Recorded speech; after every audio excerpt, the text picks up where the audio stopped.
Hello and welcome again to another edition of the Osteopathic Lyceum podcast. Going to extend something that I already did. So I talked about the variance in blood flow to hip rotators already. Now what I'm going to do is let you know that I went ahead because I was grumpy and went through what I think is the vast majority of skeletal muscles in the body. So I ended up with 162 muscles total. Part of that is because things like the intercostals, so essentially 11 intercostals each, so 33 total intercostals, external, internal, innermost, those blow out. The palmar and dorsal interossei, there's 16 there. There are I believe, plantar and dorsal interossei of the feet, so there's another 16 there. So the number balloons, because usually when you look at how many muscles there are in the body, it's like 320 to 340 pairs, which I'm not 100% sure what all of them are. Now, just because I'm not sure doesn't mean they're not there, whatever. What we want to talk about more than anything else is the approach that I've taken thus far to trying to see how often multiple resources present agreed upon blood flow to any given muscle. So what I've done is I've gone through all the muscles. I went through a set of general resources. So things like Wikipedia, KenHub, Physiopedia, Radiopedia, the NIH, so StatPearls. What's one of the other ones? Anatomy Zone and Teach Me Anatomy. And then there's also an anatomy app deal. It's got a little brain as an icon. I don't remember the name of it off the top of my head. Either way, gone through all of those for any given muscle. Now, not all of them always have the blood flow noted. So there are muscles where Wikipedia has no blood flow noted. There are muscles whereby I think it's Physiopedia is a little bit more likely to not have the blood flow noted compared to some of the other resources.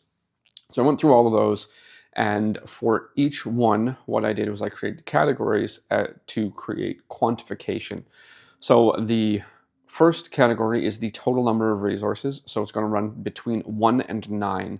So some muscles I only found one resource through a Google search of the name of the muscle. So the first step, Google search the name of the muscle. Resources will pop up from the ones that I already noted. So Physiopedia, Radiopedia, Wikipedia, Anatomy Zone, KenHub, Teach Me Anatomy, and then there's the Anatomy app one. And then there's some others, NIH, right? So look through all of those, whichever ones present blood flow for the muscle, report that. So some only have one, some have as many as 9. The average amount of resources through these 162 listings is 5.68, right? So 5.5, call it.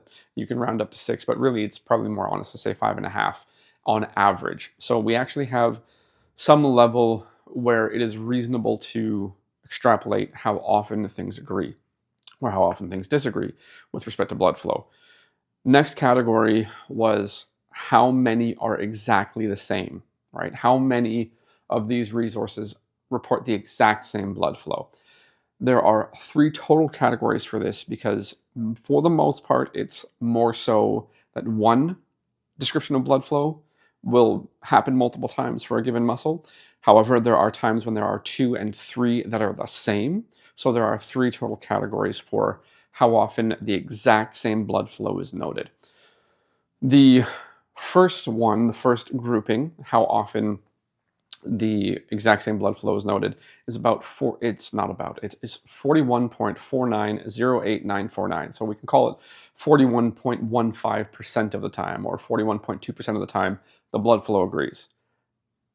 One would assume with a subject like anatomy that the blood flow, the arterial flow, would be consistent and stable enough that resources would agree. So it wouldn't matter which anatomy book you picked up, that it would be accurate. Well, superficial, easy to find resources, 41.15% or 41.2% of the time, they have the exact same blood flow noted. The next grouping, where another level of how often does this happen, there's another smaller grouping right? 7.95744,737, or say 7.95% of the time, or 8% of the time if you really want to round up.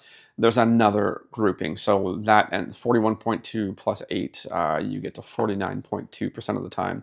Then there's the third grouping, which is much less, obviously, because this is going to diminish. There's 0.4649917227, or you could say 0.47 or 0.45. So we've got 49.2 plus 0.5. So you get just a little over 50% of the time things will sort of agree, but it's not an honest thing to say. It's really more honest to say that the exact same blood flow is present 41.2% of the time. Then there are subgroupings that will be similar. Then what we look at is how often they disagree.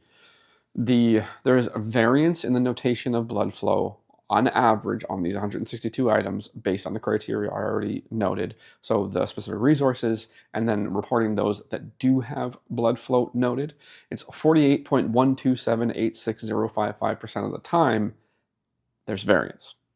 So close to 50% of the time, the blood flow as reported does not agree. Now, there are times when this is difference in specifics as opposed to difference in actual structure. The challenge becomes for those who do not know the variance in names of some structures, that will throw them off. Say you're an undergraduate student or an undergraduate student learning anatomy. If you're consulting multiple resources and the resource that you're using as standard for the anatomy course doesn't have profunda brachii, you may think deep brachial artery is different. Things like, sometimes they'll say deep palmar artery as opposed to deep palmar arch. Things like that. There will be variance in specifics as opposed to in actual structure.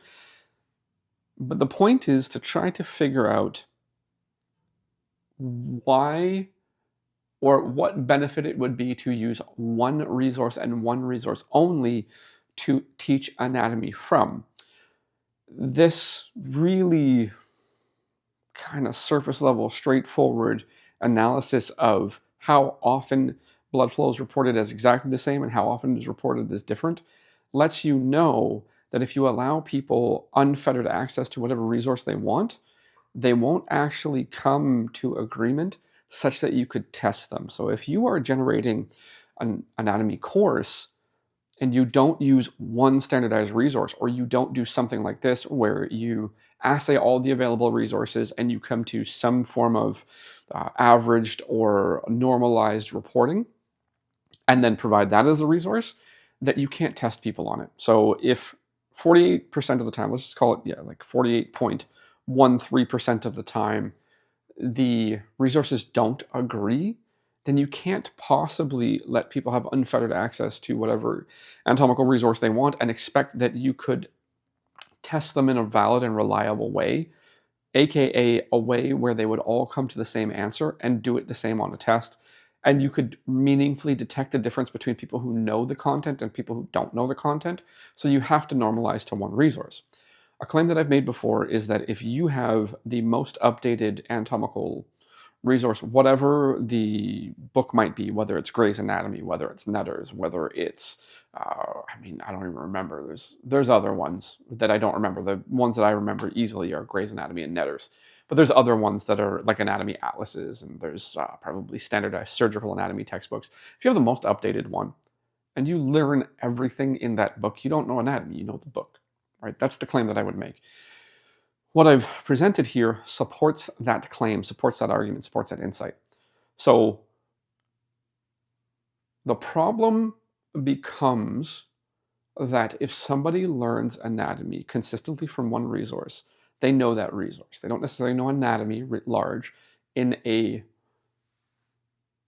I don't want to say complete, but in a broad way, because they're not acknowledging the variance. Some books and some resources are better at acknowledging the variance, but it's very unlikely that people are going to be in primary sources and looking at more recent anatomical assays of particular things.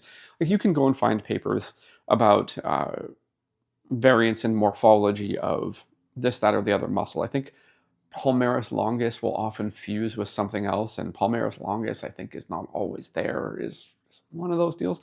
But there are studies on the presence of this morphology. There's one, I think it might be palmaris longus, whereby they have reason to believe that the incidence of the presence of palmaris longus is increasing in more recent times, such that it is a microevolutionary change in morphology of human bodies. So the textbooks will probably have to update their information with respect to palmaris longus and just say they can no longer say it's absent this much of the time. They'll have to start to say the prevalence is rising, something like that. And I may be wrong about palmaris longus, but there is a muscle in there that is, the incidence is rising amongst the population writ large. So you can go and you can look at that stuff, but it's very unlikely that people will. Because osteopathy is performed from the external environment of observation, and physiotherapy and chiropractic and massage are the same, the level of accuracy of knowledge of anatomy probably doesn't impact the outcomes of the interface with the human being who's presenting to utilize your skills. There may be some level of comfort and confidence to be had by the practitioner, or to be had between the practitioner and the patient, with what sounds like certainty about anatomical knowledge. But if you know anatomy a little bit, if you know it broadly a little bit, you know that these resources do not agree. You know that when surgeons are working on people, when they have cut them open, that there is normal variance. And the surgeon has to have the skill to identify the required structure, not cut non-required structures, and do the target performance, as opposed to, if they know the anatomy, they know exactly where to put the scalpel, and they can just do the steps in order, and there's no variance between people. So it's basically a step-by-step procedural routine. It's not real. The surgeons have to adjust on often micro levels what they do with the procedure. They have to know what the heck the goal is. It's still a motor skill.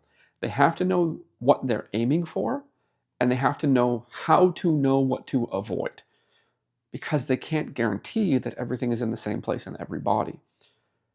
If that is true for people who actively open human bodies while they're living and sew them back up, why would it be any less true for osteopathic manual practitioners, or massage therapists, or physiotherapists, or chiropractors? Why would it be any less true? Such that the level of certainty that some practitioners will walk around with regarding their anatomical knowledge is unfounded, it is undeserved, it is wrong. It is absolutely wrong. They can have a pretty good knowledge of the general blueprint, but they have to acknowledge the variation is common. Blood flow is probably more varied than other things. When I get into the motor nerves, and when I get into attachments and actions, I would predict that those will be more stable between resources, but I don't know that yet. So if we do a hypothetical deductive approach, my hypothesis is that blood flow, as presented here, will be more varied between resources than motor nerves, than attachment points for muscles, skeletal muscles, and for actions of those muscles. I would predict that those would be more stable between resources than the blood flow. So this is inductive, so from the new point of learning, whereby blood flow is visibly variable between sources, which means it is visibly variable between bodies that have been assayed. I would still predict from this new point of learning that motor nerve, motor innervation is probably a better way to say that, attachment points for skeletal muscle and action of skeletal muscle will probably be more stable than the blood flow. So thank you for listening this long. Hopefully you've learned something. Hopefully you are willing to at least consider the level of certainty with your anatomical knowledge, especially with respect to arterial supply of skeletal muscle, after listening this far. So again, thank you for listening. Hopefully you've learned something, and we'll talk again soon.